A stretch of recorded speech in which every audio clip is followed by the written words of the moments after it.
WSYM News at 10. All right, today's game in Ann Arbor between the Spartans and Wolverines was an elimination game as far as the Big Ten regular season title goes. Neither team could afford another loss if they hope to catch the Indiana Hoosiers. The Wolverines came in winners of all 16 that they've played at the Chrysler Center this season. Tom Izzo hoping MSU could snap that streak today. Early on, Brandon Dawson goes up for the follow-up jam, hits Nick Stauskas in the eye. He'd need 12 stitches, did not play another minute. How about Adrian Payne? He had 17 points, most of them in the first half. He had 2 of 3 shooting from behind the arc in the first half. But how about the Wolverines? Trey Burke to Tim Hardaway Jr. there for the dunk. That gave him the lead, but it didn't last long. Matt Costello hustling back with the block. That leads to this run out. Travis Trice finds Gary Harris for the triple. The Spartans led this one by 3 at recess. But at the end of the first and the beginning of the second, the Wolverines won on a 12-0 run thanks to plays like that one from Mitch McGarry. Now, one of the keys for Tom Izzo going into the game was to try and keep Trey Burke out of the lane.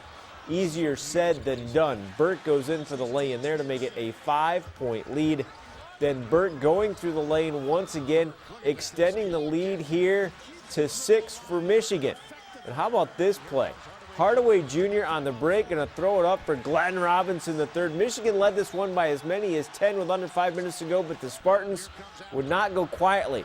Harris with 3 of his 16, and that cuts the lead to 2 with 1:50 to go.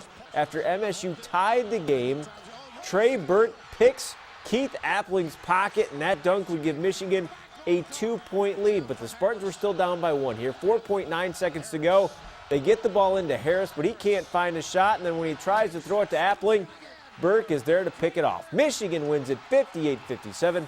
Spartans have now lost 3 straight, and there's a 4-way tie for second in the Big Ten at 11-5. Indiana is your at least co-Big Ten champion, but after the game, everybody talking about that final possession. We're looking to get Gary a shot at the top of the key, or Keith getting in, and we didn't run it right. I mean, we had a couple freshmen in there, and one of them, we struggled with it, and so that's my fault. I didn't know where Keith was at the time as far as, he was frustrated about turning the ball over, so I thought I'd go to Gary, and we did the right thing, and we just didn't execute it right. Maybe it wasn't really a screen to the right. I mean, it was just, I was supposed to, if I didn't get a shot, I was supposed to give it to Keith, and I mean, it was just, this switch just kind of threw us off, and we just got out turn the ball over. Beating them, I know, knowing that that's one of the biggest rivals in college basketball means a lot. I think we stuck it out, stayed together towards the end of the game, and we got the win. So we're looking forward to going into Purdue and getting better tomorrow.